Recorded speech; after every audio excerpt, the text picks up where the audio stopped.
Good morning. I am so glad that you have decided to join us again for Young Church with Community Church Warndon. For the month of October, we have been focusing on being thankful because our verse for this month is 1 Thessalonians 5:18. And that says, "In everything give thanks, for this is God's will for you in Christ Jesus." And we've been talking about how what that means is that we are to be thankful for everything that God has given to us. And we talked about how sometimes there might even be things that are hard to be thankful for, but we need to trust God and thank Him, even if we're not sure that we like when it rains or when it's chilly out or some of those things that we might not even really like. I was even thinking about the other day how there are all different kinds of foods in the world. And there are some things that we like better than others. I know that I have some kids that don't really like peas in my house, and I have some other kids that don't really like Brussels sprouts. And we all have to kind of think about those things and still make the choice to be thankful, because those are things that God has given to us, and they're things that are good for our bodies. And so that is what it looks like to choose to be thankful.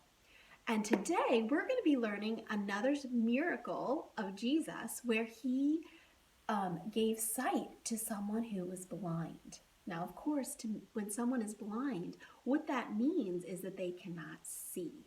And so I also thought it would be really good for us to think about how thankful we are that we can see.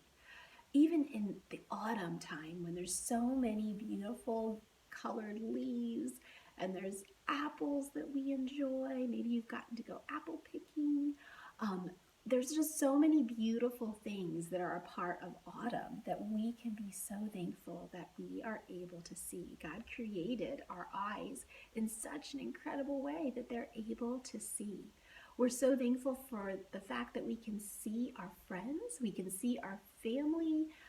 There are so many wonderful things that we are able to see. So something you might want to consider doing today is maybe asking someone to blindfold you by putting on something over your eyes so that you can't see, and having them lead you around the house and think about what that would be really like if you weren't able to see.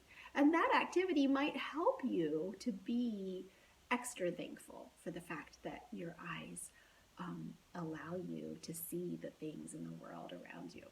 Our story today is found in John 9. And what happened was Jesus and his disciples were walking along and they came upon a man who had been blind since he was born. So for his whole life, he had never been able to see anything. You think about that. He never got to see his brothers or his sisters or his mom or his dad.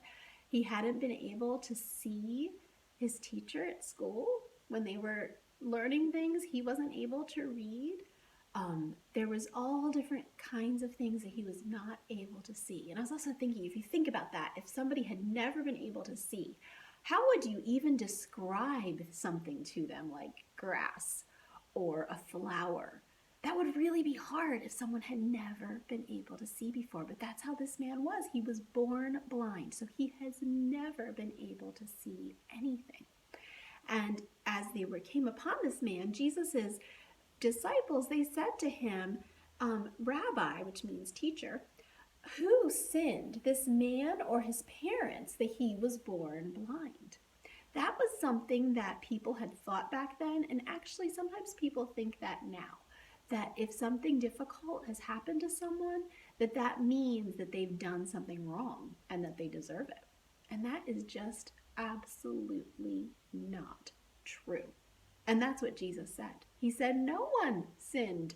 No one did anything wrong, that this man was born blind.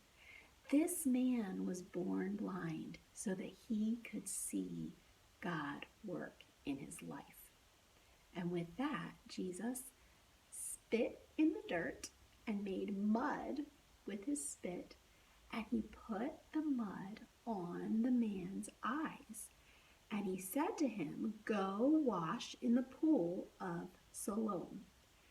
And so he went and washed. And as he did that, and we think about that, he had to get there. He probably had to have somebody lead him into the pool and maybe help him while he was in the pool to wash off the mud that was on his eyes.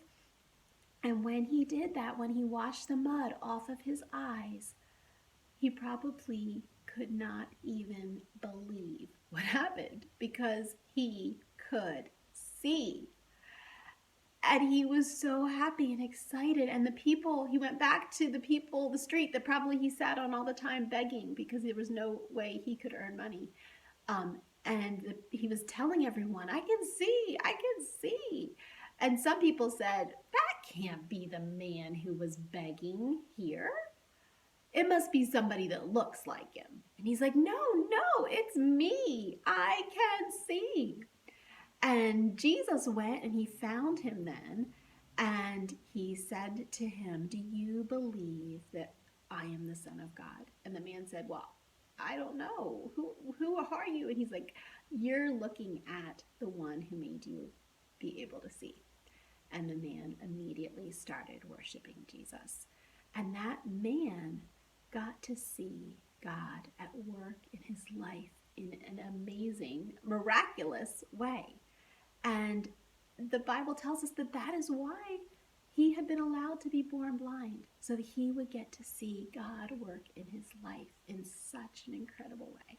And so often that is what is true, is that things that are hard that we go through or that we deal with, God is able to work for our good, and God is able to show us himself and show us his glory through those hard things. And that was the case for this man. He got to see how powerful God is when he was able to see. And so we're really thankful for this story. We're thankful for all of the things that we can enjoy seeing. I want you to think about this week, how thankful you can be for all of the things that you get to see. And I hope that you have a wonderful week, and I will see you right here next week. Bye.